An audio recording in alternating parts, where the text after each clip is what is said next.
네, 여러분 반갑습니다. 리더십 챌린지 과목 5주차 강의를 시작하도록 하겠습니다. 5주차 강의는요, 4주차의 게으름 극복 그 강의를 이어서 하도록 하겠습니다. 자, 제가 여러분에게 시트지를 2장 줬을 겁니다. 그건 지금 당장 과제로 해서 제출하는 게 아닙니다. 나중에 강의가 끝날 쯤에 제출할 거고요. 하나는 실전사항 하나는요, 매주 한 번씩 그게 쭉 10가지가 나와 있을 겁니다. 실천사항을 한번 도전해서 잘하고 있으면 O, 안 되고 있으면 세모, 아예 안 되고 있으면 X로 해서 매주 한 번씩 이렇게 강의 돌아올 때마다 한 번씩 체크를 해주면 되고요. 그 다음에 두 번째 그 꿈기록장은 단기 목표, 장기 목표 돼 있잖아요. 그 단기 목표는 어떻게 합니까? 단기 목표는 1년 이내에 이룰 수 있는 거, 좀 단기적인 거, 최소 2년 이내 적어주면 되겠고요. 그 장기 목표는 1년에서 2년 이상 걸리는 거, 오래 시간이 걸리는 거, 이런 내용을 적어주면 됩니다. 자, 그리고 나서 그거를 또 매주에 한 번씩, 매일 적어도 됩니다. 많이 복사해가지고 많이 적어도 되는데, 여러분이 그걸 이렇게 매일은 안 적더라도 일주일에 한 번씩 위에 딱 이렇게 적었으면 한 주에 또 그 내용을 똑같이 이렇게 적어갑니다. 또 똑같이 적었습니다. 왜 이렇게 반복되는 걸 정리하면요, 그렇게 해야만 실천을 하기 때문입니다. 그렇게 하면 꿈이 하루 일과에 묻어날 수 있기 때문이에요. 그래서 꿈기록장인데, 제가 연구에서 알게 된 건데요, 많은 사람들이 꿈을 못 이루는 이유가 꿈을 잊어버리기 때문이에요. 놀랍지 않습니까? 능력이 부족하거나, 그죠? 이 실력이 부족한 게 아니고, 또 뭡니까? 밀어주는 백이 없어서도 아니고, 돈이 부족해서도 아닙니다. 꿈을 못 이루는 이유 중에 하나가 꿈을 머릿속에 그 당시 딱 적을 때는 생각이 나는데 그 다음부터는 꿈을 잊어버린다는 거죠.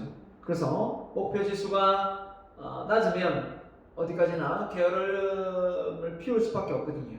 그래서 목표 지수를 끌어올리기 위한 실천사항이라 생각하고 한번 도전해보면 좋을 것 같습니다. 저도 실천하고 있습니다. 꾸준히 10년차 도전하고 있고요. 10년 더 됐죠. 15년 됐네요. 하다 보니까 정말 놀랍게도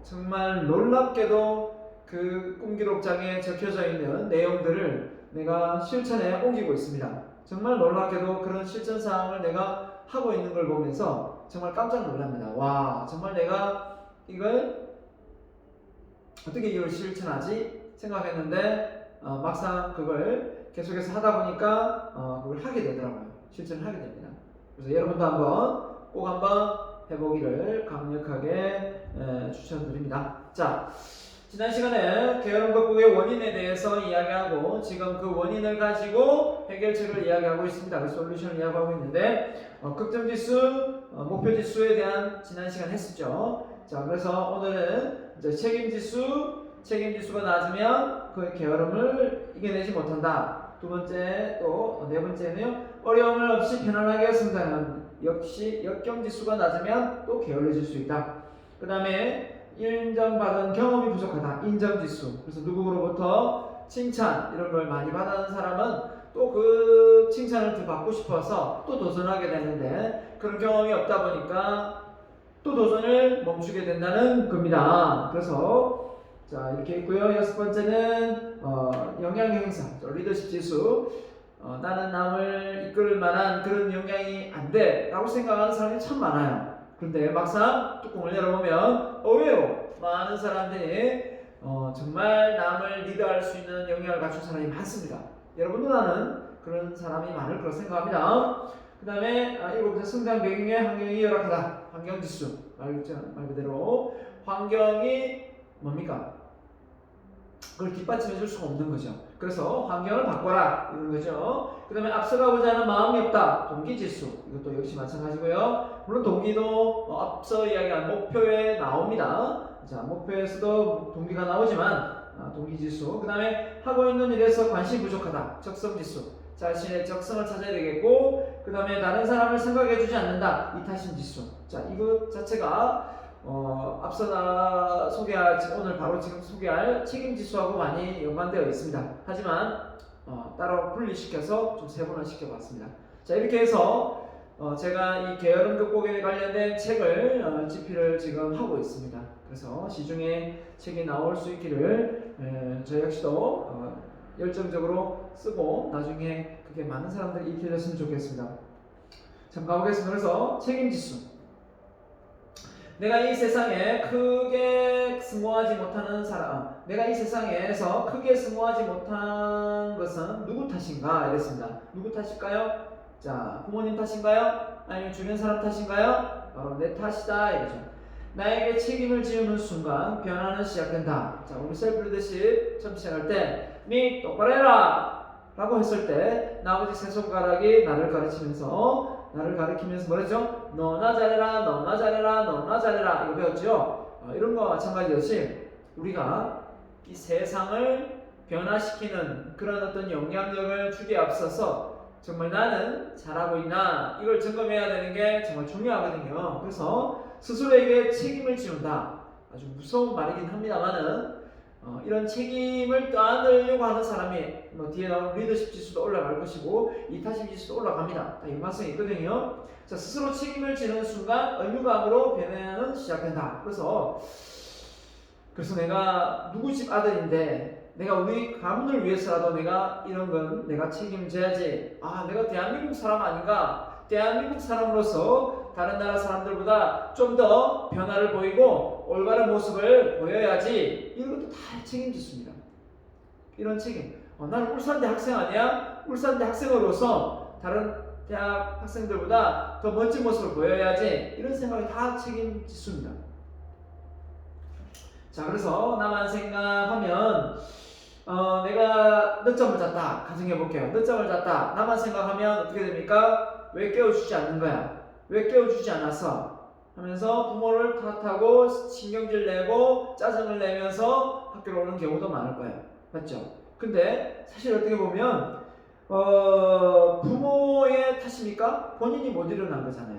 물론 부모님한테 몇 시에 깨워주세요 라고 했을 수도 있습니다. 하지만 그럼에도 불구하고 부모님도 안 깨우려고 안 깨운 건 아니겠죠. 늦잠을 잘 수도 있고 또 다른 이유도 있을 수 있습니다. 전적으로 자기 책임을 지울 수 있는 사람이 책임감을 강하게 가져가서 어떤 일에 또 게으름 부리지 않고 도전하게 된다는 겁니다. 자, 그래서 내가 부지런해지면 다른 사람들까지 기분이 상쾌해진다. 그래서 여러분의 방을 여러분 스스로가 깔끔하게 정리정돈하는 이런 책임감, 내가 쓰고 있는 사용하고 있는 공간이잖아요. 이런 공간을 만약 여러분이 아직도 부모에게 의지하고 이렇게 하고 있다면 여러분 스스로가 지금부터 이 공간을 여러분 스스로가 깔끔하게 쓸고 닦고 매일 꾸준히 실천할 수 있는 사람이 되어야 되겠습니다. 대학생이 됐음에도 불구하고 아직까지도 부모가 여러분의 책상 바닥을 닦고 있다면 여러분은 아직 어떻게 보면 본인의 책임을 다하지 못하고 있는 거다. 고등학교까지는 내가 봐줄 수 있어요. 하지만 대학생이 됐음에도 불구하고 아직까지 청소라든지 이런 걸 왜 엄마 안 치워? 라고 말하면서 그죠? 주변이 더러워지면 엄마 왜 안 청소 안 해? 그죠? 이런 말을 할 수 있는 그런 불효자가 되지 않기를 바랍니다. 이런 말을 하는. 자, 그래서 스스로가 내가 부지런하다라는 건 주변 정리를 잘한다라고 볼 수 있겠고, 이 주변 정리를 잘하는 이유가 나만 좋아지려고 하는 것은 아니거든요. 결국 내가 깨끗하게 잘 관리하면 할수록 우리 가족이 전체가 깨끗해질 수 있는 거고, 더 나아가서 생각해 볼까요? 여러분, 아파트 살면 아파트에서 이렇게 매달 한 3개월에 한 번? 모르겠습니다. 한번 이게 맨날 이제 와요.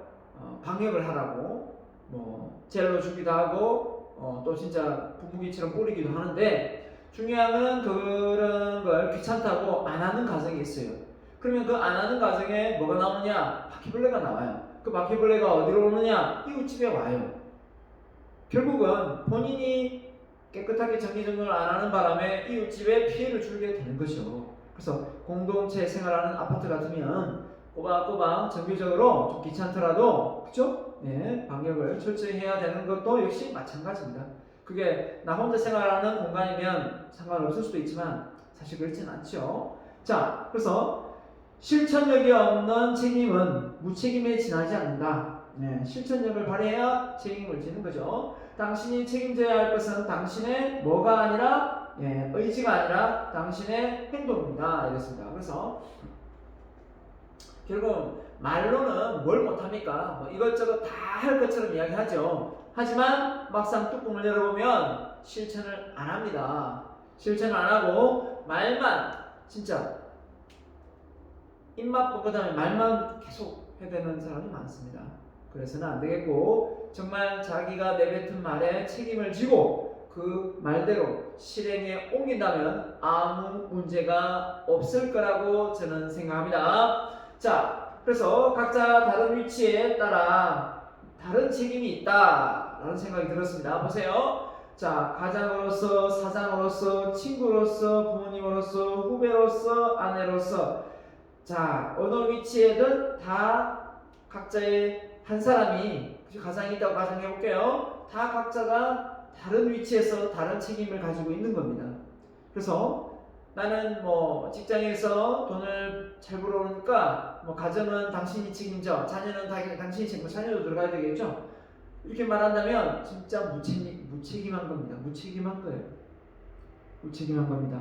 그래서 우리는 어느 장소, 때와 장소를 가리지 않고 책임이 항상 따른다. 그래서 외국에 나가면 그냥 내가 대한민국이 싫어도 나는 국적이 대한민국이기 때문에 대한민국을 용복일 수도 있고 대한민국을 정말 칭찬받아 마땅한 사람으로 인정받을 수도 있는 나라를 만들 수도 있습니다.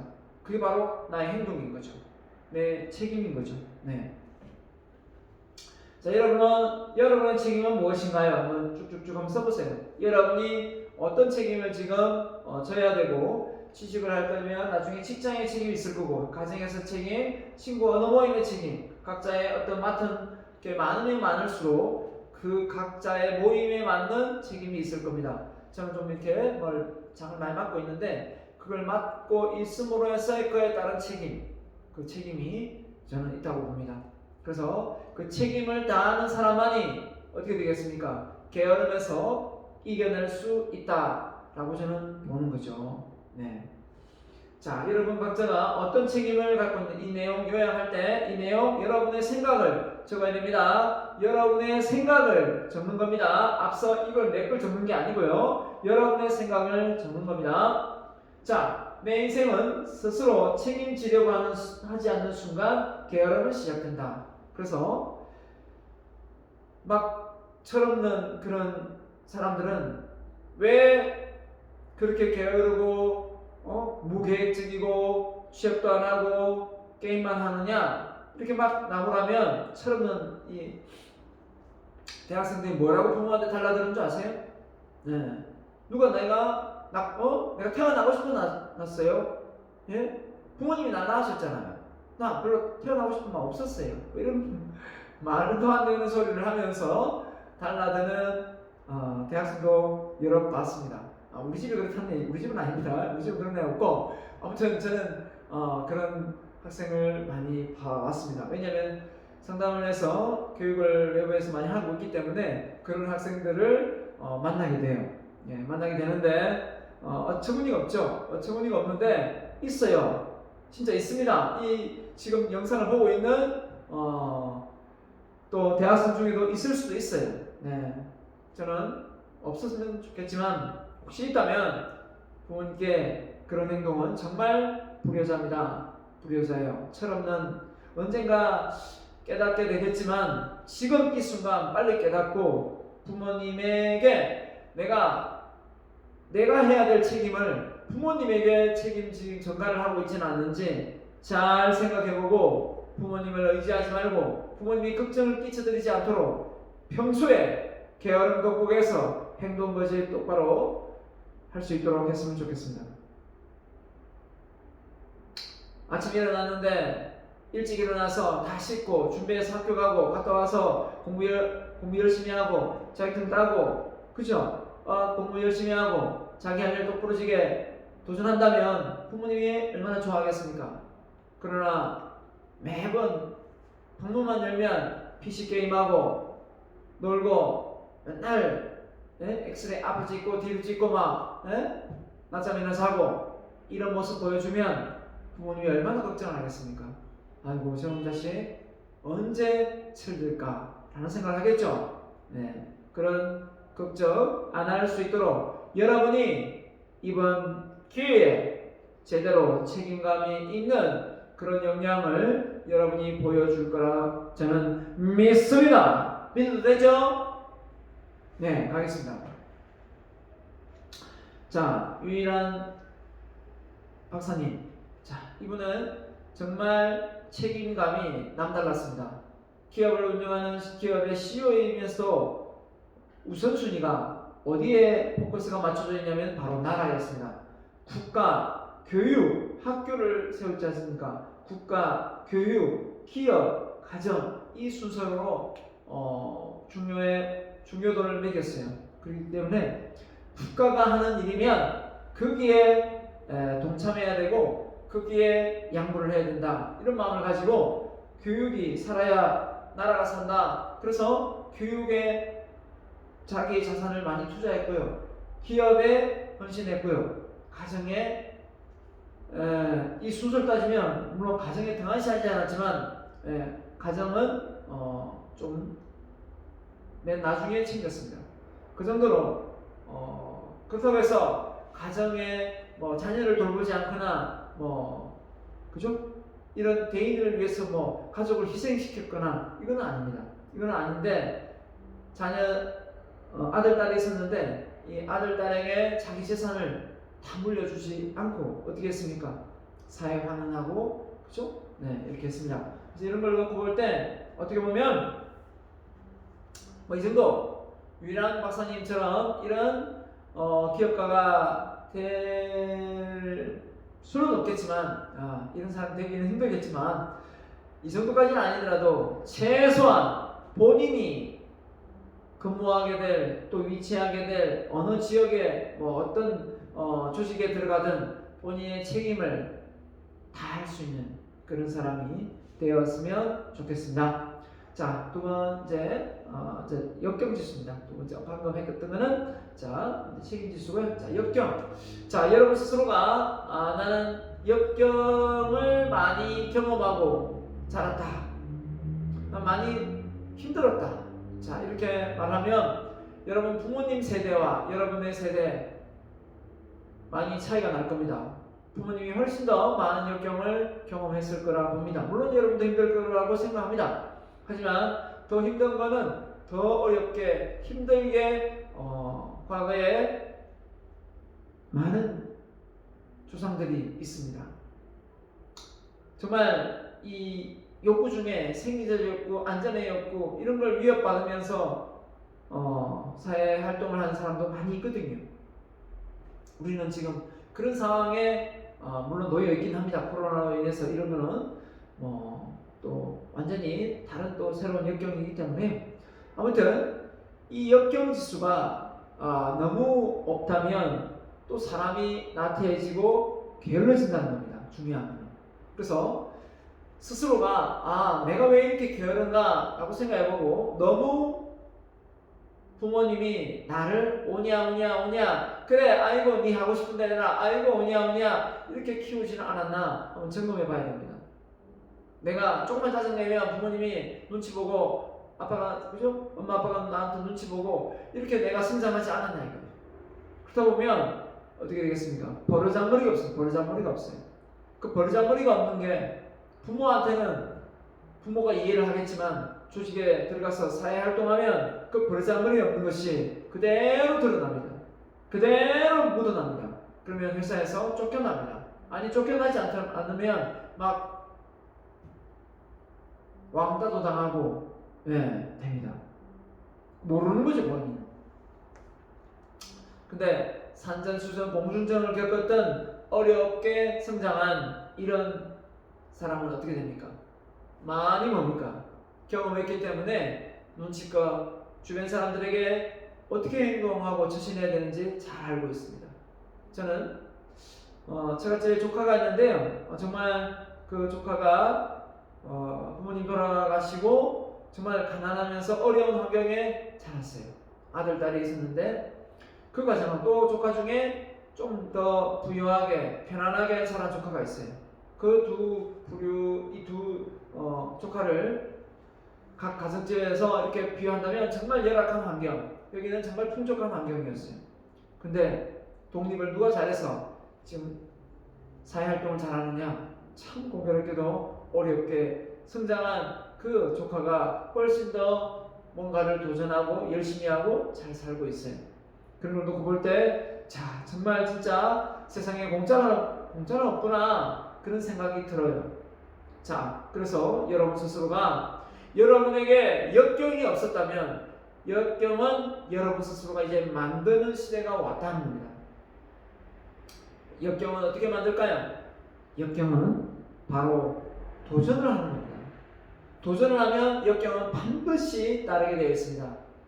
도전은 기존에 해보던 게 아니잖아요. 새로운 걸 해보는 거기 때문에 역경이 따를 수밖에 없고 두렵습니다. 불안하고요. 내가 그 의사결정을 내려야 되기 때문에 상당히 사리 판단을 내리는 게 그 책임이 나지 않습니까? 상당히 힘듭니다. 그래서 여러분 스스로가 역경지수 약하다면 스스로가 역경을 한번 만들어 봐야 됩니다.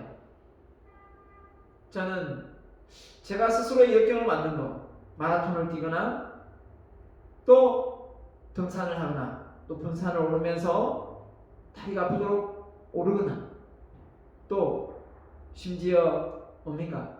팔굽혀펴기를 하거나 그죠? RM을 또 벤치프레스를 무거운 걸 들어보거나 자, 역경은 나의 한계를 뛰어넘는 거라 생각합니다. 그럼 뛰어넘어 보는 거죠. 안 해본 거 넘어졌을 때 다시 일어나는 그 훈련이라고 저는 생각합니다.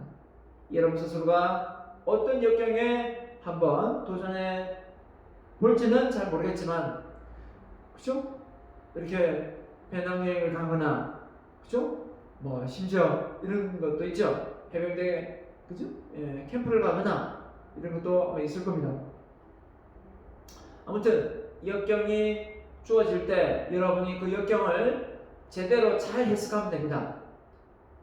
뜻하지 않게 역경이 있을 수 있어요. 부모님이 갑자기 하던 사업이 부도가 나거나 그랬을 때 집안이 갑자기 뭐 집도 없이 단칸방으로 나앉을 수도 있어요. 그럴 때도 여러분 스스로가 이게 나한테 역경이구나 생각하고 지혜롭게 잘 헤쳐가 나갈 수 있는 사람이 나중에 더 크게 성장한다는 거, 성공한다는 거, 이건 정답이에요. 자, 가보겠습니다. 그래서 역경지수가 낮으면 게으름에서 벗어나고 싶은 마음보다 편안함을 추구한다. 그래서 역경지수가 없으면 안전지대 안에 딱 머물러 더 이상 나오려고 하지 않습니다. 그래서 게으름도 꼭 실패입니다. 크게 성공한 사람들은 남들보다 더 큰 실패를 맛본 사람입니다. 한마디로 실패를 많이 했다. 결국은 역경을 많이 경험한 사람이다 라고 볼 수 있는 거죠. 네, 그래서 이제는 역경을 뭐라 했습니까? 역경이 사람을 뭐하게 한다? 철들게 한다. 역경이 사람을 철들게 하구나. 그러면 나는 어떤 역경을 지금 경험하고 있을까? 너무 편안하다면 역경이 없는 거죠. 도전하고 있는 게 없는 겁니다. 장학금을 도전해보는 것도 역경일 수 있고 자격증을 도전하는 것도 역경일 수 있고 그죠? 운동을 해서 살을 빼는 것도 역경일 수도 있고 어떤 역경이든 도전해보세요.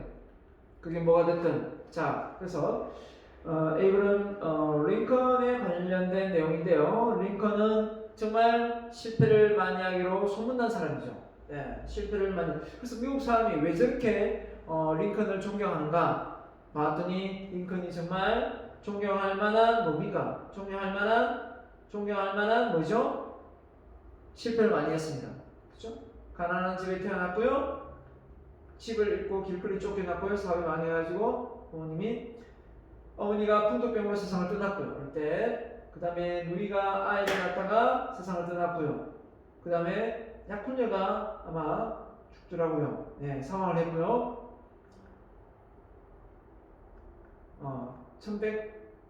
1100달러의 빚을 지고 사업 파산도 했고요.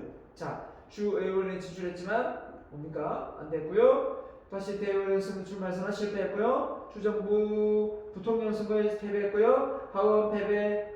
여기는 한번 37번 선출됐네요. 패배, 탈락, 패배. 나중에 1860년대 51세 16대 미국 대통령에 당선됩니다. 저는 딱 보는 순간, 야, 이 정도의 정치에 입문했을 때 이 정도의 패배를 맛본다면 거의 한 번, 두 번 내지 다 실패했더라고요. 다 패배예요. 한 번 선출되죠? 다 패배예요. 된 게 없어요. 자, 중요한 거는 한 두 번 정도의 스모인데 결국은 이 패배를 이 정도 한 사람이면 거의 정치를 안 하지 않나? 안 할 것 같아요. 근데 왜 했을까 생각해봤어요. 왜 했을까? 정치를 했으면 돈을 많이 벌겠다 이런 생각으로 했으면 아마 안 했을 것 같아요. 근데 정치를 통해서 뭔가 세상을 바꿔버리라 이런 생각을 했기 때문에 계속 도전하지 않았을까라는 어떤 생각이 저는 문득 드네요. 그래서 우리가 실패를 뭐라고 봅니까? 실패는 성공의 어머니다 라는 말을 많이 하지만 실패는 성공의 문을 여는 열쇠입니다. 결국은 실패를 통해서 뭡니까? 사람은 성공합니다. 근데 실패를 안 하려고 하잖아요. 역경을 안 겪으려고 하잖아요. 그러면 도전을 안 하는 게 되잖아요. 그래서 우리가 게을러지는 거예요. 여러분은 여러분의 부모님보다 더 크게 성장하고 월등히 잘 나가고 싶다면 부모님보다 2배, 3배, 4배 더 많은 실패를 경험하겠다고 생각을 해야 됩니다. 그렇지 않고서는 똑같이 또 부모님의 그 힘든 상황을 보고 또 대물림 될지 몰라요. 가난을.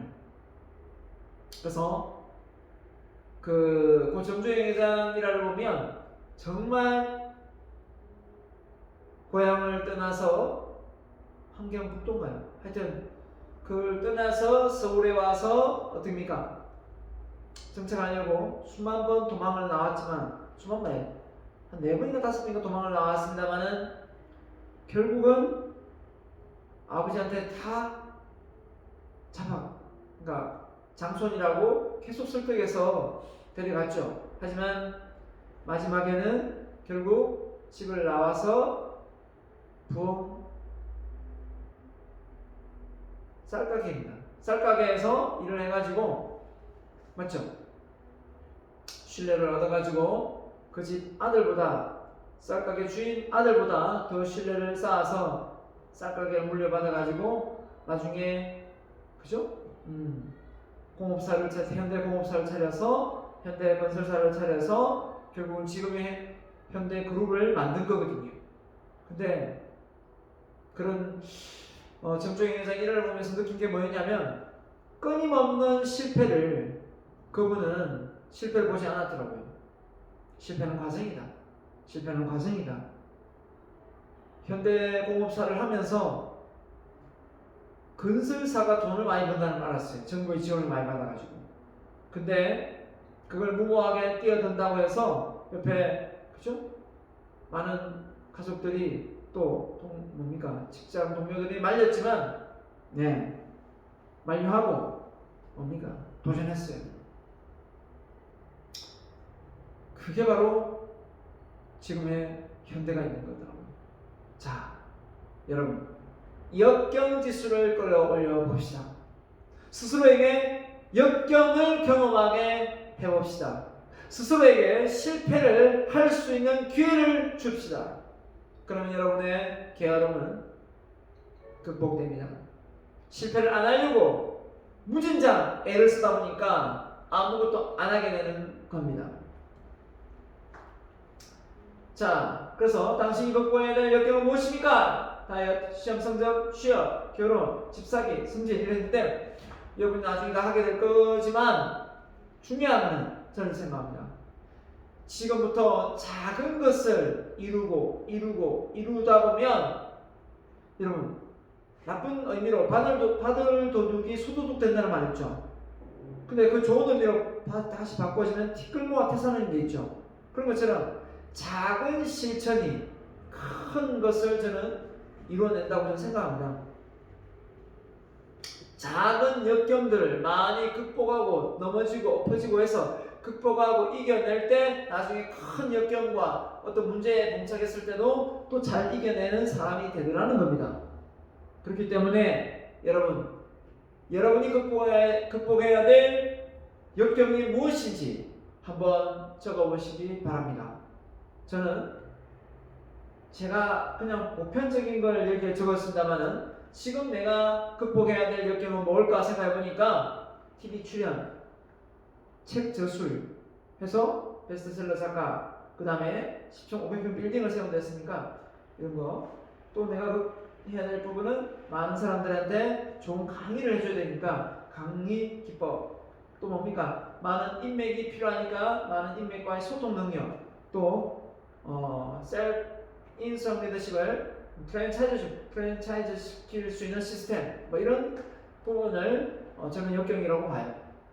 그래서 이런 역경을 잘 극복하고 이겨낼 때 어떻게 됩니까? 내가 원하는 더 큰 목표를 달성하고 더 많은 사람들에게 영향력을 줄 수 있는 사람이 될 수 있을 것 같습니다. 그래서 어떻게 보면 그냥 살아도 됩니다. 그냥 이대로 살아도 되지만 이대로 살고 싶지 않아요. 왜냐하면 고인물은 썼거든요. 그냥 여기서 머물러고 싶지 않고 끊임없이 발전하고 일치월장해서 일신위일신해서 더 나은 강의를 또 선보이고 해주고 싶은 거죠. 그래서 저는 여러분에게 제가 이 자리를 빌어서 약속하는 것처럼 여러분도 이제 저를 만난 이상 죽을 때까지 여러분 스스로를 자기 개발해서 계속해서 성장해서 일치월장하시기 바랍니다. 알겠죠? 약속하는 겁니다. 자, 내 인생에서 시련과 역경은 나를 계획에서 탈출시켜주는 좋은 도구다 라고 제가 정리를 한번 내려봤습니다. 그래서 이렇게 남자들이 군대 갔다 오면 철들죠. 물론 뭐 약발 오래 가지는 않지만 그나마 군대를 갔다 오면서 많이 어른스러워집니다. 이유가 뭐냐면 그 군대라는 그 공간 속에서 나오고 싶어도 나오지도 못하고, 그쵸? 국가의 몸이라는 그 일념하에 많은 헌신을 하고 옵니다. 그러다 보면 많은 양보도 배우고 배려도 배우고 또 뭡니까?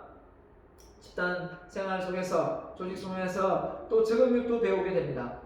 그리고 나라의 소중함도 알고 정의도 알고 이런 것도 배우게 되죠.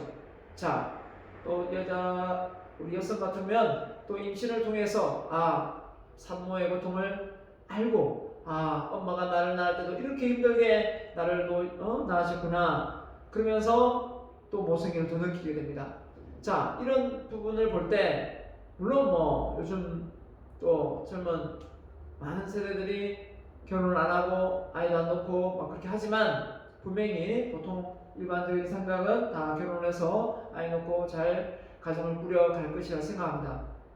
이럴 때 꼭 철이 든다 라기보다는 여러분 스스로가 뭔가 역경을 경험해서 그 역경을 통해서 여러분이 성장하는 삶을 살아갔으면 또 결함을 극복했으면 좋겠습니다. 그래서 역경은 나를 철들게 한다 라고 저는 생각합니다. 자, 그 다음에 인정지수입니다. 자, 내가 인정받고 싶어도 남들이 나를 인정해 주지 않는데 내가 어떻게 인정지수를 올릴 수 있습니까? 라고 말하면 할 말은 없습니다. 내가 인정을 받는다는 것은 내가 남들에게 많은 인정을 했다는 것일 수도 있어요. 그렇기 때문에 내가 인정받기 위해서 물론 남을 칭찬하는 건 아니지만 나도 남을 인정할 수 있으면 남들에게 인정받을 수 있는 조건이 됩니다. 네. 자, 그렇기 때문에 자, 우리가 사람은 태어나서 죽을 때까지 인정받고 살아가는 존재다라는 겁니다. 이 인정이라는 게 없고 내가 정말 무의미한 존재라고 느껴지면 우울증이 찾아옵니다. 내가 누구지? 내가 뭐하는 사람이지? 라는 생각이 들게 됩니다. 가족들한테도 버림받을 것 같고 주변 친구들한테도 버림받은 것 같고 내 존재감이 없어지는 그런 경험을 하게 되거든요. 이럴 때 정말 나를 지지해주고 밀어주고 인정해주는 사람이 절실히 필요합니다. 그럴 때 부모가 있다면 물론 좋겠고 부모가 없더라도 옆에 친한 친구가 또 지지해주고 믿어주는 사람이 있으면 좋을 겁니다. 자, 그래서 인정이 없으면 무기력해지고 게으름을 극복에 실패합니다. 그래서 그러면 왜 주변 사람부터 인정을 나는 못 받고 있는가 생각해보면 됩니다. 진짜 게을러서 인정을 못 받을 수도 있습니다. 근데 부지런하게 열심히 하는데도 불구하고 또 주변에 또 이런 칭찬이 인색해서 인정을 못 받을 수도 있습니다. 자, 칭찬은 부메랑입니다. 내가 주변을 칭찬하고 관심을 가지면 또 그런 칭찬이 돌아오게 되어 있습니다. 그렇기 때문에 여러분 오늘부터 주변 사람들을 보면 그냥 지나치지 말고 인정해 주세요. 정말 요리가 그죠? 밥이 맛있어서 반찬이 괜찮으면 정말 요리가 탁월하십니다. 또 뭡니까? 정말 휴대폰을 보면 그죠? 뭐 휴대폰 관리가 참 잘 됐습니다. 이렇게 할 수도 있죠. 뭐든지 관심을 가지고 여러분 스스로가 본 그대로 인정을 해주는 게 참 중요합니다. 그 사람에게. 그러면 어떻습니까? 뭔가를 더 하려고 합니다. 더 하려고 해요. 더 잘하려고 합니다. 왜? 사람은 계속해서 더 인정받고 싶은 거거든요. 그래서 어느 때부턴가 이럴 수 있는 내가 인정을 못 받아서 게으를 수도 있고, 그죠? 내가 게을러서 인정을 못 받을 수도 있고, 인정을 안 받아서 못 받아서 게을러질 수도 있는데 중요한 건 결국은 인정을 해주면 내가 게으름에서 벗어나겠다. 이거보다는 내가 인정받기 위해서 노력하면서 또 누군가에게 인정하는 게 훨씬 더 게으름에서 빨리 벗어날 수 있는 방법이라서 생각합니다.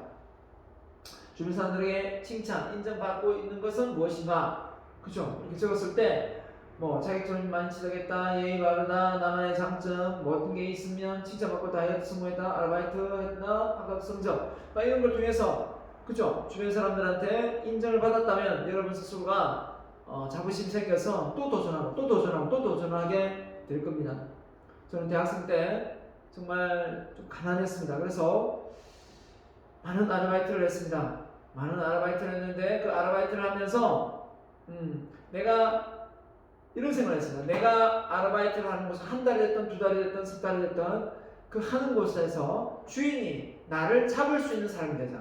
조금만 더 해라. 상은아, 조금만 더 해라. 조금만 더 하고 가라. 조금만 사람 벌 때까지 조금만 더 해주면 안 되니? 이렇게 말할 수 있는 그런 사람이 되자라고 생각을 했습니다. 그러면 그 매장에서 그곳에 일할 때 정말 내가 열심히 해야 되겠죠. 내 일을 생각하고 열심히 했습니다. 저 남구에 저 바닷가 근처에 가면 용현에 화력발전소 있습니다. 화력발전소가 아파트 한 12층 높이쯤 됩니다. 그거 줄 타고 올라가서 거기에서 케이블 설치 제가 아르바이트 했습니다. 2년을 넘게 대학생 때 하루 일당 4만원 받고요. 자, 그때 많은 대학생들이 그곳에 가서 일을 하면서 이 12층 높이를 올라가지 못하는 거예요. 너무 무서워서. 저도 정말 무서웠습니다. 하지만 저곳에 올라가면 일당 4만원이고 못 올라가면 일당이 없어요. 진짜 죽게 하면 살기 올라갔습니다. 거기서 안 떨어지려고 안전벨트 묶어놓고 거기서 줄을 케이블 당겼어요. 그래서 정말 무서웠지만 극복했죠. 그래서 올라가니까 나중에 덜 무섭더라고요. 아무튼 여러분이 어떤 알바를 하든 그 속에서 주변 사람들한테 인정을 받는 사람이 있다면 결국은 또 다음 아르바이트 할 때 무섭지 않습니다. 저는 정말 아르바이트를 많이 했거든요. 뭐 과외는 기본이고 식당, 주방, 웨이터, 이삿짐 정말 많습니다. 한 20가지가 넘도록 적어봤었어요. 아주 다양한 걸 많이 해봤는데 네. 그 속에서 가장 뭐라고 해야 될까요? 보람을 느끼는 거? 주방에서 아르바이트를 해본 적이 있었어요. 2달 냈었는데 칼질을 전혀 못하는 상태에서 들어갔다가 정말 칼질을 날고 결정적으로 얇게 쓰는 족발집이었어요. 그런 곳에서 알바를 해봤는데 네, 주방장이 잡더라고요. 주방장이 잡아요. 사장님도 잡고 네, 하지만 저는 공부를 해야 되기 때문에 나올 수밖에 없었습니다. 아무튼 방학 때 2달 열심히 했었는데 그런 기억이 나네요. 그리고 건설 현장에서 이렇게 힐티라고 이렇게 타타타타 하면서 구멍 내는 시멘트 구멍 내는 그런 기계가 있어요. 그걸 제가 들고 했는데 그게 상당히 무거워요. 그 무거운 걸 들고 제가 구멍을 뚫는 일이었는데 그때도 제가 그 건설 현장에 그 부장님이 있었는데 상당히 열심히 잘한다고 칭찬을 많이 받았었어요. 그래서 대학생 중에도 요령피고 대충 하는 사람이 많았는데 제가 이렇게 또 열심히 하는 걸로 비춰졌는가 봐요. 그래서 좀 잘해줬던 기억이 나요. 아무튼 여러분 스스로가 아무것도 아닌 것 같지만 내가 어느 위치에 어디에 가든 간에 내가 인정받을 만한 행동을 한다면 여러분은 게으름에서 벗어날 수 있습니다. 한번 해보세요. 여러분이 어떤 칭찬 듣고 싶은지 쓰면 됩니다. 저는 강의 잘한다 이런 말, 참 사람이 설득력이 있다, 성실하다, 또 뭡니까? 참 믿을만하다 이런 말 많이 들었으면 좋겠고요. 그 다음에 참 가정적이다, 그 다음에 가족한테 잘한다 이런 말, 그죠? 그 다음에 또 정말 책을 잘 쓰는 저술가다 또 이런 말 듣고 싶고 정말 남을 많이 생각하고 나라를 사랑하는 인물이다 이런 말도 한번 들어봤으면 좋겠어요. 그래서 저는 내가 생을 마감할 때 우리 가족 외에 정말 모르는 사람이 내 무덤에 꽃 한 송이 놓을 수 있는 그런 사람이 되도록 평생을 노력할 겁니다. 노력하고 싶어요. 여러분도 한번 여러분이 스스로 인정받고 싶은 거 한번 장학금을 타서 인정받고 싶다, 직장에서 승진해서 인정받고 싶다, 뭐든지 좋은 차를 타서 인정받고 싶다 상관없습니다. 여러분이 인정받고 싶은 거 이것도 여러분이 강의 내용 요약서에 적어주면 됩니다. 인정은 부메랑과 같다 아까 했죠. 왜냐하면 상대방에게 그 인정은 언젠가 다시 되돌아올 확률이 높기 때문이다 라고 했습니다. 그래서 당신이 최고야 라고, 당신이 최고야 이런 말 정말 좋은 말이죠. 참 대단하십니다. 한번 해볼까요? 참 대단하십니다. 어떻게 그런 능력을 발휘할 수 있죠? 네, 이렇게 생각할 수 있는 사람이 됐을 거예요. 자, 그 다음에 리더십 지수입니다. 리더십. 저는 여러분은 어떤지 모르지만 저는 성격이 소심해서 리더십이 정말 없었습니다. 대학교 1학년까지만 해도 정말 저는 극소심, 그리고 많은 청중 앞에만 서면 너무 다리가 후들거리고 앞이 깜깜하고 그랬어요. 그러다 보니까 뭔가 과대표를 맡는다, 학생회장을 한다 이런 건 저하고는 체질이 안 맞았습니다. 하지만 저는 이 리더십 지수를 끌어올리기 위해서 무진장 노력했습니다. 왜냐하면 저는 어른 되면 자연스럽게 성격이 그냥 활발하게 좀 바뀔 줄 알았어요. 그런 거 많잖아요. 좀 나이가 들면 아줌마들이 번치 개락 농담도 하고 막 이렇게 좀 활동 무대가 넓어지는 줄 알았어요. 그런데 타고난 성격이 본질적으로 소심하다 보니까 그런 성향이 저한테는 없더라고요.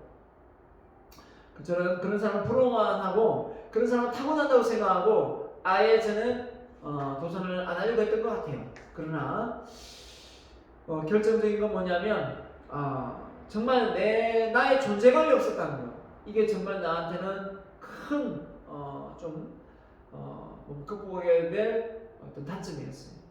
내가 어느 조직에 들어가고 어디에 있었는데 나를 사람들이 모른다, 나를 모른다 라는 겁니다.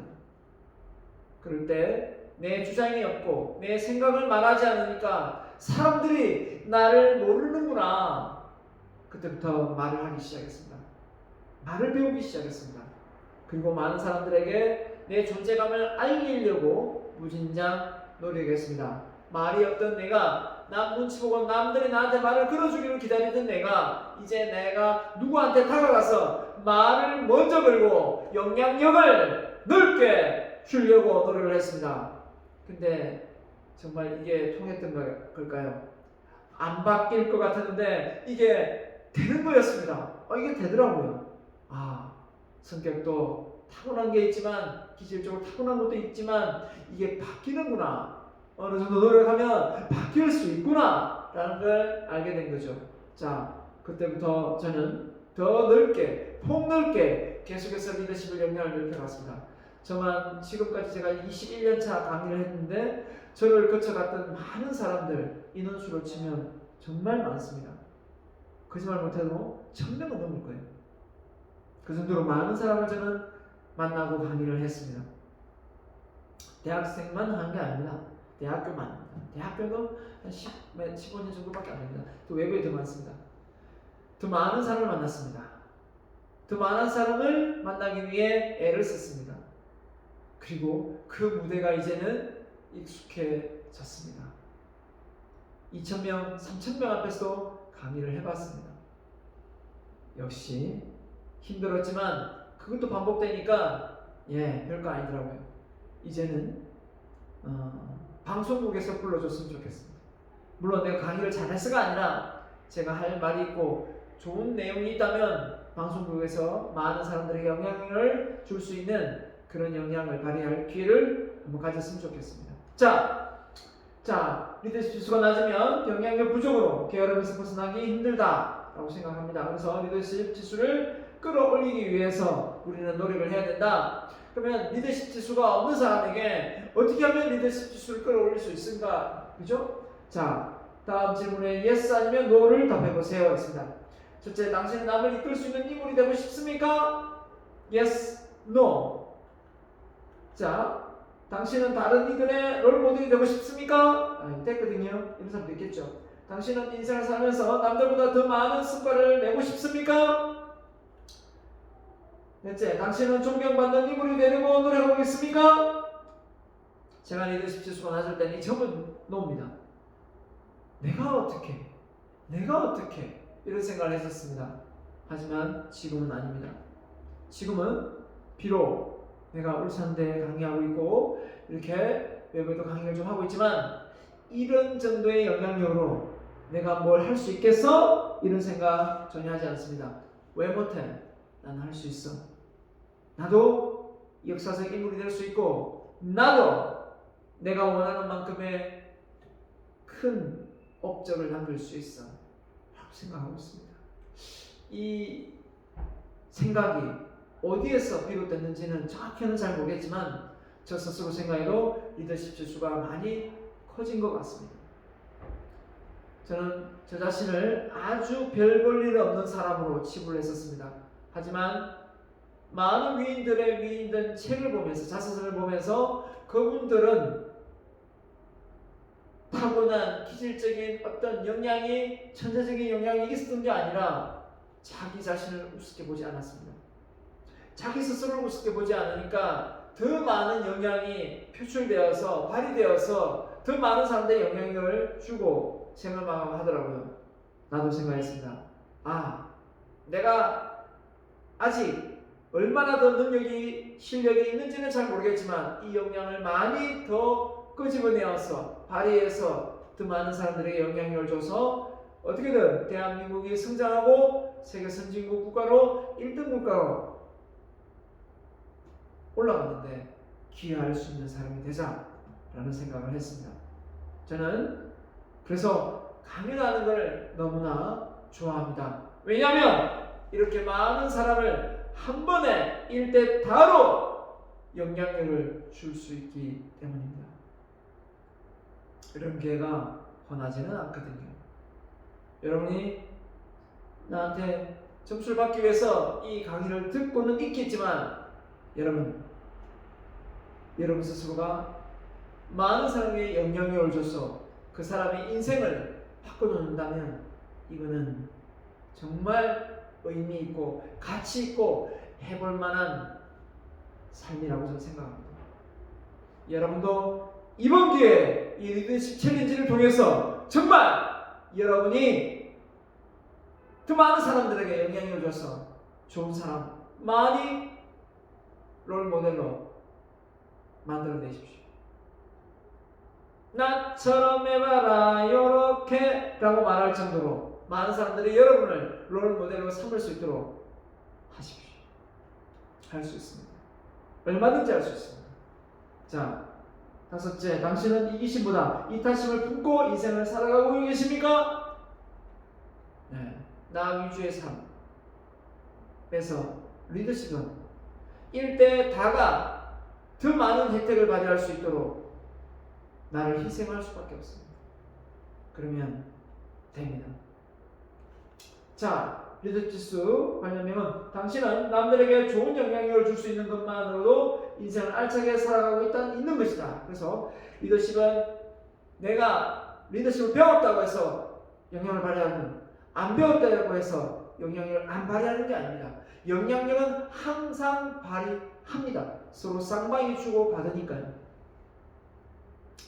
그래서 여러분 스스로가 이왕이면 주변 사람들에게 좋은 영향력을 주려고 노력하다 보면 게을러질 수 있겠어요? 나의 게으름을 자식한테 물려주고 싶겠어요? 제가? 절대 물려주고 싶지 않습니다. 그래서 저는 더 부지런하게 행동을 했습니다. 자, 그래서 여러분 스스로가 리더십 지수가 높아야 게으름을 벗어날 수 있다. 여러분 스스로가 좋은 영향력을 만천하에 알려주시면 좋겠습니다. 자, 그 다음에 환경지수입니다. 환경은 어떻습니까? 나를 게으르게 만드는 환경이 있을 수 있다는 겁니다. 좋은 환경에서 심성이 고운 사람이 나온다. 자, 그래서 이런 억만장창이 된 이런 환경에서 성장한다면 뭡니까? 게을러질 수밖에 없겠죠. 이렇게 정리정돈이 딱 되어 있는 이런 환경 속에서 뭔가 도전하고 새로운 걸 하고 싶어진다는 겁니다. 저는 정리정돈을 참 잘합니다. 그래서 제 차량이나 집이나 화장실이나 어디든 제 드레스룸이나 어디든 간에 여러분이 만약에 불시에 방문한다 하더라도 저는 자신이 있습니다. 그냥 보여드리면 됩니다. 평소처럼 다 하기 때문에. 일어나면 정리정돈하고, 그죠? 썰고 닦고 하기 때문에 정해진 시간에 요일별로 또 청소를 하고 게을러지지 않기 때문에 가능합니다. 어떤 차는 한번 타보면요 먼지가 뽀얗게 앉아있더라고요. 저는 제 차는 주기적으로 정리를 제가 합니다. 청소를 합니다.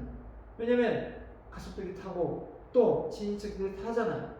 지금은 코로나로 뭐 많이 왕래를 못하지만 탔을 때 좀 또 누가 불시에 탔을 때 쾌적한 공간을 제공하고 싶거든요. 그런데 한 번씩 이렇게 제가 행복클럽이라는 모임이 있습니다. 여기도 한 인원이 한 400~500명 되는데요. 자, 여기에 모임을 가지면 많이 갈 때는 그때 관광차 하나 불러가지고 한 50명 정도 여행을 갔습니다만 그럴 때가 좀 부럽네요. 그럴 때 차가 다 못 타서 제 차로 간 적이 있습니다. 그래서 불식간에 갑자기 제가 차를 몰게 됐습니다. 근데 제가 몰 때하고 또 제가 다른 사람 차를 또 한번 탈 때가 있었습니다. 그럴 때 보면 정말 차 안이 앉을 자리가 없어서 안을 청소하고 비닐 안에 쓰레기를 넣어가면서 차를 만드는 차도 타봤습니다. 그러면서 느낀 게 정말 좀 더 정리정돈이 되면 참 좋겠다라는 생각을 했습니다. 더 많은 것을 해낼 수 있는 공간 확보가 중요합니다. 우리의 머리도 마찬가지고 여러분 컴퓨터의 팔도 마찬가지고 여러분의 휴대폰의 팔도 마찬가지입니다. 온갖 것들이 난무하면서 정리되어 있지 않으면 찾지를 못합니다. 맞죠? 잘 정리정돈해서 카테고리로 범주화시키면 충분히 정리가 됩니다. 그러면 게을름에서 벗어날 수 있습니다. 자, 하버드대 도서관이라고 이게 인터넷에 사진이 뜨 있더라고요. 모르겠습니다. 이 시험 기간인지 아닌지는 잘 모르겠지만 하버드대가 1년 책이 몇 권이라고 합니까? 1년의 책을 100권 정도 읽는답니다. 서울대 학생이 1년에 30권 정도 평균이 잡힌답니다. 지방대 학생이 평균이 30권이 채 안 된답니다. 자, 여러분, 여러분이 울산대 지방대학을 다닌다고 하더라도 책을 만약에 30권 읽으면 서울대학이에요. 맞죠? 맞죠? 만약에 하버드대처럼 100권을 읽으면 하버드대 학생입니다. 여러분이 이 학교를 어떤 마음가짐과 태도로 다니느냐, 이게 중요하죠. 제가 한 번씩 아산도서관을 이렇게 책을 대출하기 위해 갑니다. 시험 기간에 가면 정말 발 디딜 틈이 없습니다. 정말 사람 많아요. 그런데 시험 끝나고 나면 쏴 민물 빠지듯이 싹 빠져나갑니다. 중요한 건 어떻습니까? 평소에 그렇게 많은 학생들이 그 도서관을 이용해서 저는 대학을 다녔으면 좋겠습니다. 물론 전자책이 잘 되어서 휴대폰을 보는 게 또 있겠지만 그 도서관이 잘 활용될 때 대한민국의 미래는 밝은 겁니다. 여러분, 착각하지 마세요. 대학 교수가 여러분을 훌륭하게 만드는 것이 아니라 여러분이 스스로 읽은 그 책이 여러분을 훌륭하게 만들어낼 겁니다. 왜냐하면 요약본을 교수가 준다면 구체적인 디테일한 어떤 세부 항목은 여러분 스스로가 책을 통해 공부를 하면 됩니다. 그 속에서 여러분이 성장합니다. 진짜의 변화를 맛보게 됩니다. 그러니까 여러분 스스로 자발적으로 공부하는 습관을, 공부하는 환경을 만들기 위해서 도서관으로 달려가세요. 코로나가 끝나야 되겠지만 지금 도서관 조용합니다. 조용해요. 집에 있는 것보다 100번 낫습니다. 도서관으로 달려가세요. 자, 주변 정리가 되어 있지 않으면 마음 정리가 되어 있지 않아서 게으름에서 벗어나기 힘들다. 이렇게 막 쑤셔 넣은 거 하고요. 이렇게 정돈된 거 하고요. 맞죠? 이렇게 막 넣은 거 하고요. 정리 정돈된 거 하고요. 우리 이불도 이렇게 해서 이렇게 바꿨습니다. 요즘에 인터넷이 잘 되어 있어가지고 다 접는 거, 이불 잘 개는 방법 치면 다 나옵니다. 네, 정말 이렇게 정리하니까 보기도 좋고 이불 열 때마다 기분도 좋고 그렇습니다. 자, 동기지수입니다. 동기, 무엇을 하겠다, 해보자 이거지 않습니까? 이 동기지수가 높아야 도전을 하게 됩니다. 그래서 하고자 하는 동기가 없으면 그 어떤 실천도 귀찮아진다. 그래서 사람이 어떤 동기가 있으면 뭔가를 향해 달려가겠지만 그 동기가 없으면 뭡니까? 그냥 또 나태해지고 또 게을러지는 겁니다. 자, 앞서 우리가 목표지수도 동기겠지만 동기가 뭘까? 나는 어떤 동기가 필요한가? 나는 어떤 일에 의미를 주고 가치를 주는가? 이 동기는 목적성을 좀 가졌으면 좋겠어요. 목적성. 내가 왜 강의를 하는가? 대한민국의 인성교육을 바로 세우기 위해서입니다. 이런 생각을 많이 가져요. 그렇다 보니까 나는 이런 목적을 가지고 있다 보니까 쉽게 내가 홀몸이 아니라는 걸 피부로 느낍니다. 이런 동기가 저는 있습니다. 현재의 작은 가치에 만족하지 말고 미래의 더 큰 가치에 올인하라. 그래서 지금의 나로 만족하는 순간 내 능력은 더 이상 저는 나오지 않는다고 봅니다. 더 큰 뜻을 품고 그것을 이루기 위해 달려간다면 충분히 우리는 더 큰 동기로 더 신바람나게 아침을 맞이할 거라 생각합니다. 그 정종희 회장이 이런 말 했다죠? 아침에 일찍 일어나서 해가 빨리 뜨지 않는다고 해를 보고 욕을 했답니다. 그 쉰들리스트 영화 찍었던 누굽니까? 그 영화 감독이 쉰들리스트. 그 영화 감독이 그 쉰들리스트 영화 봤으니까 이런 거 안 볼 수도 있겠네. 하여튼 유대인을 학살하는 그런 스티븐 스필버그입니다. 스티븐 스필버그. 그 영화를 찍을 때 그거 영화 괜찮으니까 한번 보세요. 쉰들리스트. 그 영화를 만들 때 해가 지는 거를 또 정말 안타까워했답니다. 더 영화를 더 빨리 더 완성도를 높이고 싶은데 이 해가 져가지고 빨리 마치고 또 배우들이 귀가를 하니까 해지는 것을 그렇게 안타까워했답니다. 자, 이것처럼 열정이 있고 동기가 있으면 뭡니까?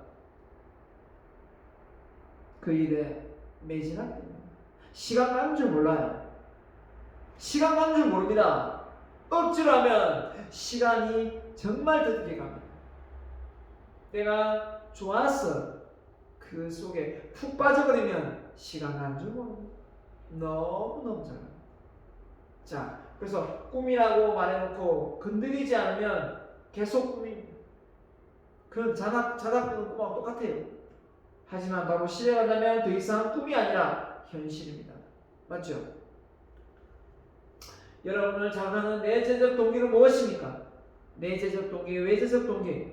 바로 차이가 있다면 내재적 동기는 마음속에 의미와 가치를 두고 누구부터 칭찬받는 그런 어떤 뭔가 돈을 받고 이런 게 아니라 스스로 나는 이런 사람이 되겠다. 스스로 자부심을 갖는 자신감, 한마디로 자존감 이런 겁니다. 자, 그래서 내가 어떤 내재적 동기를 가지면서 여러분 스스로가 나는 세계여행을 해봐야 되겠다. 에펠탑을 한번 가봐야 되겠다. 이런 생각을 갖는 그 마음, 그것도 역시 내재적 동기입니다. 내가 여기에 의미를 두는 거죠. 원래 이 에펠탑이 고철덩어리라 없애려고 했었습니다. 없애려고 했는데 자꾸 보다 보니까 이게 적이 들었죠. 프랑스 사람들이. 그래서 이거를 관광 상품화 시키자 해가지고 레옹 사인도 달고 여기다가 올라갈 수 있는 이 경관도 만들어 해서 지금은 프랑스를 대표하는 이런 관광 상품화 됐습니다. 그러니까 여기에 의미를 둔다면 그게 의미가 되는 거죠. 그래서 여러분이 어떤 일에 의미를 두고 가치를 부여한다면 그 일은 남이 뭐라고 하든 그거는 정말 동기가 생기는 일입니다. 제가 대한민국의 인성교육을 바로 세워오겠다라는 이 내재적 동기는 에휴, 당신이 그런다고 대한민국 인성이 바로 잡아지겠어? 라고 말을 하는 사람이 있을 겁니다. 물론 틀린다고는 아닙니다. 하지만 내가 할 수 있는 한 해보겠다라고 선언을 했다면 해보면 되는 겁니다. 뭐가 무섭습니까? 적성지수입니다. 적성지수가 낮으면 도전하고 싶은 마음보다 벗어나고 싶은 마음이 앞선다. 공부를 해보면 내가 처음에 성적 맞춰서 이 학과를 들어왔는데 막상 해보니까 별로 그렇게 흥미가 없어질 수 있습니다. 그러면 여러분 스스로가 적성을 다시 찾아야 됩니다. 제일 적성 찾기 쉬운 것은 경험입니다. 경험만큼 적성이 맞는지 안 맞는지 구분하는 가장 좋은 방법입니다. 그러나 모든 직업을 다 경험할 수는 없기 때문에 그 간접적으로 할 수 있는 방법이 바로 책입니다. 책을 읽어보면 다양한 책을 처음에 읽다 보면 나한테 코드가 맞는 책이 분명히 나옵니다. 그 책을 깊게 읽으면 됩니다. 그러면 여러분이 그 분야에 정말 나는 이 분야에 전문가가 되어야 되겠다 라는 생각이 번쩍 듭니다. 그럼 거기에 뭐 하게 됩니까? 내 적성이 내리꽂혀서 계속 공부하게 됩니다. 하워드 가드너가 다중지능론을 이야기했지 않습니까? 그래서 지능은 이렇게 각자 다양하게 있습니다. 그래서 어느 부분이 뛰어날지는 아무도 몰라요. 운동을 잘할지, 자기 성찰을 잘할지, 공간지능, 소용돌이, 수학, 언어지능, 여러분이 잘할 수 있는 것, 탁월하게 잘할 수 있는 부분을 더 많은 시간을 투자해서 여러분의 게으름을 벗어나야 됩니다. 마지막이네요. 이타심 지수입니다. 이타심, 남을 생각하는 마음이죠. 이 이타심 지수는 나보다 남을 먼저 생각하고 꿈 넘어 꿈을 품는 순간 당신은 게으름에서 벗어날 수밖에 없다. 저는 꿈 넘어 꿈을 가진 사람이 되자. 이게 무슨 말이냐? 내가 이루고 싶은 꿈을 이루고 그 꿈으로 주변 사람들을 좋은 영향력을 주자. 그게 돈이 될 수도 있고 희생이 될 수도 있고 헌신이 될 수도 있고 뭐 나눔이 될 수도 있고 여러 가지가 있습니다. 자, 그래서 여러분 스스로가 이타심 지수를 체크해봐야 됩니다. 나는 주변 사람들을 잘 배려하고 양보하고 희생하는가? 내가 조금 양보하면서 우리 가족이 편해질 수 있다면, 내가 청소를 한다면 주변 우리 가족이 편해질 수 있다면 하는 겁니다. 내가 요리를 한다면 우리 가족들이 좋아한다면 요리를 하는 겁니다. 그래서 저는 요리를 합니다. 요리를 해요. 남을 생각하는 사람은 게으름을 피울 시간이 없다. 여러분, 봉사하는 이런 테레사 수녀 같은 이런 분이 여러분 게으를 수 있습니까? 게으를 시간이 없습니다. 더 많은 아이들에게 그죠? 도움을 주고자 혈안이 되어 있는데 어떻게 되겠습니까? 그래서 이런 봉사활동 하시는 분들이 정말 시간이 남아 돌아서 봉사를 하느냐? 절대 아니라는 겁니다. 이런 분들 되게 잘 삽니다. 이런 분들 되게 잘 살아요. 드는 생각이, 그럼 잘 살아서 봉사하는 거야? 아닙니다. 봉사를 하기 때문에 잘 살게 된 거예요. 착각하지 마세요. 그런 같은 마음을 가진 겁니다. 남을 생각하는 사람은 게으름을 피울 시간이 없다. 이순신 장군이 게을렀을까요? 제가 존경하는 이순신, 여러분 누굴 존경합니까? 저는 이순신 장군 존경합니다. 이순신 장군이 뭐랬습니까? 피와 눈물의 전장에서 내가 지키고자 하는 것은 내 조국을 수호하는 것이니 이에 한치의 물러섬이 없으리라. 23승 대단한 인물입니다. 저는 이순신 장군처럼 존경하는 인물이 대한민국에 있다는 게 너무 자랑스럽고, 이순신 장군의 대를 이어서 나는 김씨지만 이씨는 아니지만 존경받는 인물이 저도 한번 되어보고자 노력할 것입니다. 아니, 노력하고 있습니다. 자, 끝입니다. 세 가지의 정신적인 범죄자가 있다고 합니다. 여러분, 여기에 나오는 세 가지에 속하는 정신적 범죄자가 되지 않기를 바랍니다. 첫 번째 정신적 범죄자는 모르는데 배우지 않는 사람. 두 번째, 아는데 가르쳐주지 않는 사람. 자기만 아는 사람. 세 번째는 뭘까요?